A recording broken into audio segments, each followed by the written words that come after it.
Bonjour à toutes et à tous, Michel pour le direct de la Web TV. Alors, après les hélicoptères, je me retrouve à Vennes-les-Aubert, à la salle des fêtes de Vennes-les-Aubert, puisqu'il va y avoir un événement qui va se produire dans quelques instants, mais également une exposition. Alors, l'événement s'appelle Fusillés pour l'exemple, et je reçois donc Didier, Jean-Marc et Monsieur Michel Legrand, président de la Fédération du Nord de la Ligue des droits de l'homme. Bonjour messieurs. Bonjour monsieur. Bonjour. Alors, qui commence ? Allez, on y va. Alors, pourquoi cette exposition ? Alors, au mois de novembre de l'année dernière, les Amis du Château d'Aisne avaient aidé la mairie à faire une exposition sur la guerre de 14 dans la région. Et un peu après, la Ligue des droits de l'homme a proposé cette magnifique exposition à la mairie qui, évidemment, tout de suite a accepté dans la continuité de ce devoir de mémoire sur 14-18. Alors, qu'est-ce qu'on peut voir dans l'exposition ? Alors là, dans l'exposition, vous avez un certain nombre de panneaux qui sont derrière nous au fond de la salle, qui seront expliqués par Madame Urbanic tout à l'heure. Et c'est donc quelque chose qui parle des fusillés pour l'exemple, de la justice militaire, et de pourquoi il y a eu ces fusillés, et qui étaient ces fusillés. Justement, qui étaient ces fusillés ? Alors, on compte environ 1 millier d'hommes qui ont été fusillés pour l'exemple, certains avec et d'autres sans procès. Il y a eu quelquefois des personnes qui ont été fusillées de façon immédiate par leurs officiers ou des choses comme ça. Mais en règle générale, ce sont des soldats qui, à un moment donné, ont refusé d'aller au front ou que l'on a pris au hasard pour...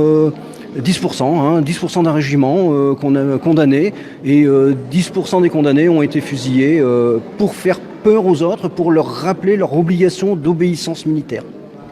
Donc les droits de l'homme, vous êtes dans la manifestation ? Oui, de toute façon, la Ligue des droits de l'homme a commencé ce travail de réhabilitation pendant la guerre même, je veux dire. Bon, ça fait plus de 100 ans que ça dure et c'est pas terminé. Donc effectivement, moi comme beaucoup d'entre nous, j'ai eu le bonheur et la joie de connaître mes deux grands-pères. Ils sont revenus, bien évidemment, que je suis là. Ils étaient d'une discrétion incroyable par rapport à ça. Je veux dire, on remarque, dans certaines autres guerres, celle du Vietnam, certains reviennent avec un traumatisme dont ils n'arrivent pas à se démettre à certains moments. Je veux dire, je me suis toujours interrogé sur le traumatisme caché de ces grands-pères qui sont revenus, je veux dire, par rapport à ce qui... C'est au-delà de ce qu'on peut s'imaginer, par rapport à ce qu'ils avaient pu vivre. Donc, ça a été longtemps interdit, et comme je le dis dans ma petite intervention, dans interdit, il y a dit. Donc, je veux dire, il faut des années... Moi, j'ai quelqu'un de très proche, qui a un ami, qui a eu son grand-père, qui ne l'a pas connu, bien entendu, qui a été fusillé pour l'exemple. On avait fait avec la Ligue des droits de l'homme une petite conférence débat il y a quelques années, il y a 2 ans, 3 ans, à l'auditorium de Caudry. Je l'avais invité, il était venu. Et moi, je le savais parce qu'il en parle dans l'intimité, et je lui ai demandé de prendre la parole. Et il a refusé, parce que... il y a encore un certain sentiment de gêne, j'ose pas dire de honte, qui perdure à travers les âges et les générations. Donc ce travail, c'est pour réhabiliter, parce qu'il y a eu des injustices, pour faire valoir les droits, parce qu'il y en a, il y a aussi des droits au moment de conflit. Et puis pour réhabiliter ces hommes, il y a certaines communes où effectivement ces fusillés pour l'exemple sont inscrits au monument aux morts en signe de reconnaissance. Voilà. Puis vous êtes bien reçus ici à Vennes-les-Aubert, à chaque fois. Oui. Ils reçoivent bien. Oui, tout à fait. Non, mais je le dis aussi dans ma petite intervention. Je veux dire, la Ligue droits de l'homme est venue, nous avons été invités pour la Journée internationale de la paix. Nous avons été invités aussi aujourd'hui. Je veux dire, la Ligue et les droits de l'homme se sentent bien à Vennes-les-Aubert, c'est clair. Alors, si vous n'avez pas vu la petite affiche, l'exposition dure pendant quelques jours. Hein. Jusqu'au 18. Effectivement, et lundi, il y a une conférence de 2 heures assurée par Marie-Vonne Urbanic.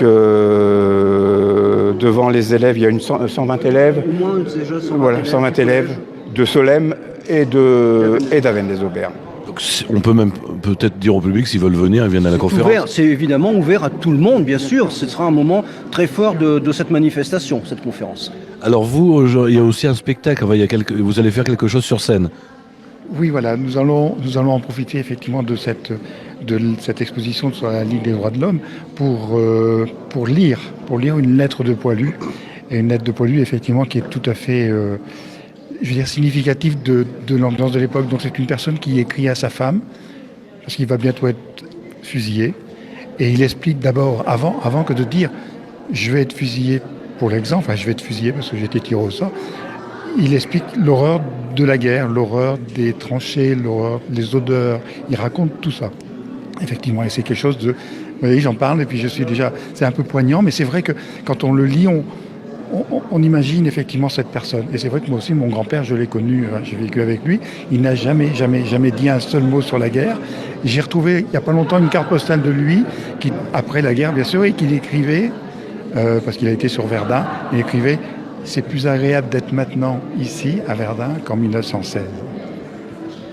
Alors j'ai vu, il y a des musiciens, il y a de la musique, il va y avoir quelque chose en musique. Voilà, alors pour que cette cérémonie soit un peu moins triste, tout net, on va dire que bêtement une lecture de discours, Monsieur Baquet de la mairie d'Avesnes-les-Aubert nous a demandé donc de venir jouer une scénette avec les Amis du Château d'Aisne. Nous, on représente aussi une autre troupe qui est les autres Pourquoi pas de Cagnoncle et on fait aussi une petite scénette. Et le groupe de musiciens Arpège d'Avesnes-les-Aubert va chanter 2 chansons, la chanson de Craonne et Le fusil rouillé, 2 chansons qui marquent bien aussi l'esprit de l'époque. Alors comme on est en direct, ça met en route à quelle heure? Parce que là, il faut se dépêcher pour venir à Avesnes-les-Aubert. Alors ça va démarrer à 15h. Bon, alors dépêchez-vous. Merci messieurs. Voilà. Merci. Merci à vous. Merci, au revoir. Je vous en prie. Voilà, donc vous venez tout de suite à Avesnes-les-Aubert. Sinon, si vous voulez voir l'exposition, vous venez l'exposition jusqu'au 18. Voilà, à bientôt. On se retrouve dans quelques minutes.